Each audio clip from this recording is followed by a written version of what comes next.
Hello everyone, welcome to the new video. और इस video में मैं आपको बताऊंगा कि IBPS SO प्रीलिम के एग्ज़ाम को आप किस तरीके से अप्रोच करो, जिसकी वजह से आपके अच्छे खासे अटेम्प्ट विथ फैंटास्टिक एक्यूरेसी के साथ और आपके एग्ज़ाम ये निकल जाए, ताकि मेंस में आप अपने सब्जेक्ट वाइज फोकस कर सको।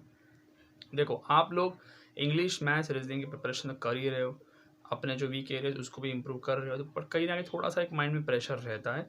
तो मैं कुछ चीज़ें आपको बताऊंगा सेक्शन वाइज, जिस पे आप थोड़ा सा फोकस रहिएगा। ठीक है, कुछ चीज़ें जो बार बार देखी गई है, मैं आपको अपना एक एनालिसिस देता हूँ। देखो, मैंने 2022 का पिछले मेरे वीडियोस में मैंने दे चुका है क्या हुआ था। मैं आपको कुछ चीज़ें पहले बताता हूँ सेक्शन वाइज, कि जो लगभग कंफर्म ही है। ठीक है, कुछ स्टूडेंट्स ने मांगा था जनरली, मैं कंफर्म बताता नहीं हूँ, बट कुछ चीज़ें जो मैंने नोटिस की उसके हिसाब से जो मुझे लग रहा है उस हिसाब से आप नोट डाउन करना। कि मैथ्स में कैसलेट दिया है, ऑलमोस्ट कन्फर्म्ड आएगा ही आएगा ऑलमोस्ट एक।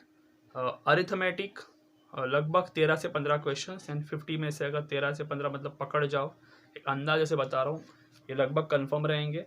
एक DI कम से कम रहेगा जो कॉम्बोज ऑफ 2 होगा। कॉम्बोज मतलब जैसे कि मान लो पाई चार्ट प्लस से लाइन ग्राफ। ओके, इस तरीके का एक कंफर्म रहेगा। डेटा सफिशिएंसी के क्वेश्चंस 3 से 4 रहेंगे।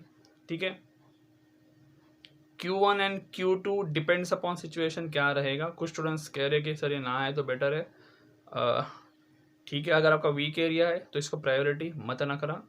और नंबर सीरीज के क्वेश्चंस जो रहेंगे वो किसी भी टाइप में आ सकते हैं। किसी भी टाइप मतलब या तो मिसिंग नंबर सीरीज होगा या रॉन्ग नंबर। ठीक है, ये मैं इन जनरल बता रहा हूँ।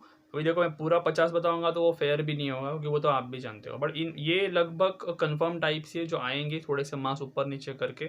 ठीक है, और इंग्लिश की बात करें तो लगभग 2 RCs रहेंगी, रीडिंग कॉम्प्रिहेंशन, जिसका वेटेज 20 से थोड़ा कम होगा, मतलब 17 से 18 तक पकड़ सकते हो, अंदाजे से होगा।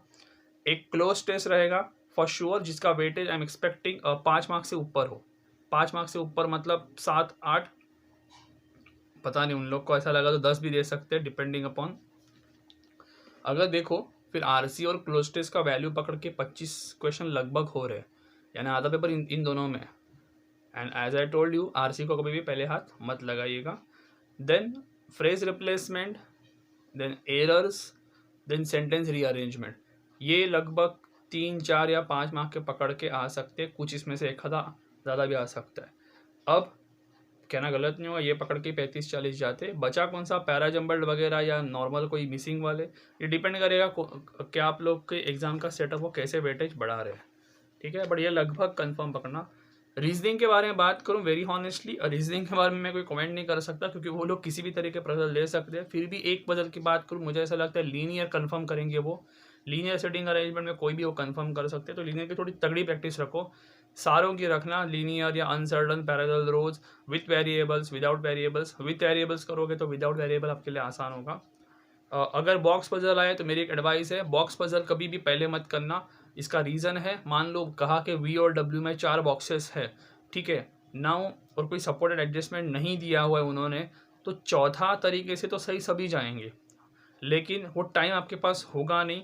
ठीक है, तो उससे अच्छा दूसरों में फोकस करो। मैं ये नहीं बोल रहा हूँ बॉक्स पजल करना ही मत, क्योंकि अगर आपकी तगड़ी स्पीड है तो जाहिर सी बात है आपके पास सारे खत्म करने के बाद टाइम मिलेगा। तो प्रायोरिटी वाइज वो बॉक्स पजल को पहले मत रखना। Another thing which I feel, day या मंथ में से कोई तो कंफर्म आएगा। ठीक है, अब देखते हैं, दोनों आए तो वेल एंड गुड, और दोनों आए तो मेरे हिसाब से दोनों हिट करने चाहिए, बट डे और मंथ में से एक तो कंफर्म है। ठीक है, अदर्स के बारे में मैं इतना नहीं कह सकता, क्योंकि क्या हो जाएगा, फिर सारे पजल ही कवर्ड हो जाएंगे। ठीक है, जैसे कि स्क्वायर है, सर्कल है, या अदर कोई बचा हुआ है वो है। ठीक है, क्योंकि पिछला जो मैंने एनालिसिस दिया था उसमें मैं एक रफली बता दूं, लगभग सारा ही रीजनिंग में था। उनको 50 मार्क्स रहते, तो देखो सिलॉक्स भी आया था, इनइक्वालिटी भी था, चाइनीज कोडिंग भी था, DSA एंड डेटा सफिशिएंसी भी था, पेयर का एक था, पेयर फॉर्मेशन का, तो लगभग सभी थे। तो सारों को इंपॉर्टेंस इक्वली देना पड़ेगा। और गेम प्लान यही रखो रीजनिंग में जो मैं बता रहा हूँ। अब पजल्स को कभी भी पहले हाथ मत लगाइएगा किसी भी हालत में, सारा मांजरा ख़त्म कर दीजिए, उसके बाद you can come to the other level. हाँ, अभी ऐसा हो सकता है, डेटा सफिशिएंसी की बात करूँ कि डेटा सफिशिएंसी में वो लोग 2 की जगह 3 स्टेटमेंट दे सकते हैं। ठीक है, तो वो संभालना थोड़ा ध्यान से, क्योंकि 3 अगर दिया डेटा सफिशिएंसी में, और मान लो उन्होंने पजल पे क्वेश्चन पूछा कि who is second to the left of F, तो आपको सिर्फ इतना बताना किसकी मदद से, तो कॉम्बो थोड़ा ध्यान से देखना। और मैं एक गट फीलिंग बता रहा हूँ, अगर आपको जेन्युइनली ऐसा लग रहा है कि वो इतना सॉल्व करने का समझ में नहीं आ रहा है या टाइम लोगे और आपको लग रहा है कि उससे 2 मिनट दूसरा देके कोई सॉल्व करे पजल, तो आप उसी तरीके से कीजिएगा। लेकिन वो गट फीलिंग जो आपको लगेगी ना, वो आपको पता होना चाहिए कि इसके से 2 मिनट देके मैं एक पजल उड़ा सकता हूँ। क्योंकि देखो पजल जब आप स्किप करोगे आपके माइंड में कहीं ना कहीं दौड़ते रहेगा ना कि यार एक तो मैंने लीनियर छोड़ा है, फिर एक फ्लोवर एंड फ्लैट गया, फिर एक बॉक्स गए, तो कहीं ना कहीं माइंड दौड़ेगा कि वापसी किस पे करनी है। ये सब Chunnu Munnu topic like blood relation, direction वगैरह ख़त्म करने के बाद कहाँ पे आना है, तो आप उसी तरीके से जाएगा। तो हो सकता है उसमें आप डेटा सफिशिएंसी बाद में भी करो, वो डिपेंडिंग अपॉन द सिचुएशन देखना। 2 आए तो ठीक है, कॉम्बो करना थोड़ा इजी रहता है, लेकिन 3 अगर आते हैं तो आपको थोड़ा सोचना पड़ेगा। और वो ऑप्शन के हिसाब से ऑप्शन भी अलग अलग बनेंगे फिर सबके लिए, कि तीनों को क्लब करके कि 1 and 2, 2 and 3 या 1 and 3, कि ऑल से भी नहीं हो रहा है। तो आप वो अपनी गट फीलिंग पे लेना। मैं ऐसा बंदा हूँ, मैं थोड़ा 2 मिनट 1 मिनट ज़्यादा लेके अगर मेरा पजल सॉल्व हो रहा है तो मैं बिजनेस के लिए जाऊँगा, तो मैं पजल को हिट करना पहले पसंद करूँगा। That's how I will go. ठीक है, बाकी सारा मैं कुछ नहीं छोड़ूंगा। तो ऑब्वियस है उस तरीके से करो, अपने आप को बैक करो। और एक चीज़ याद रखो, जैसे मैंने कहा, अगर आप इसको अप्रोच ना सेक्शन वाइज रखना, पहले दिमाग में मत रखना कि मेरे को 130 करने, 120 करने, 90, 100 करने, क्योंकि क्या होगा फिर माइंड में ना पैनिक बटन दबेगा। सेक्शन वाइज देखो, सेक्शन वाइज जैसे आप मूव करोगे 20 मिनट, 25 मिनट, 40 मिनट, आपको पता चलेगा आपका पेपर कैसे रहने वाला है। किसी से कंपेयर मत करो जनरली क्या हो रहा है क्या हो रहा है, आप अपना गेम देखो। अगर आपने जनरली अच्छी प्रैक्टिस की, आपके अच्छे अटेम्प्ट जाएंगे, इवेंचुअली सेक्शन वाइज ही काउंट होकर आप आगे बढ़ने वाले हो। पहले ही सोच के नहीं जाओगे कि यार मुझे को इसमें 45 करना है, उसमें 40 करना है, ऐसा नहीं होता।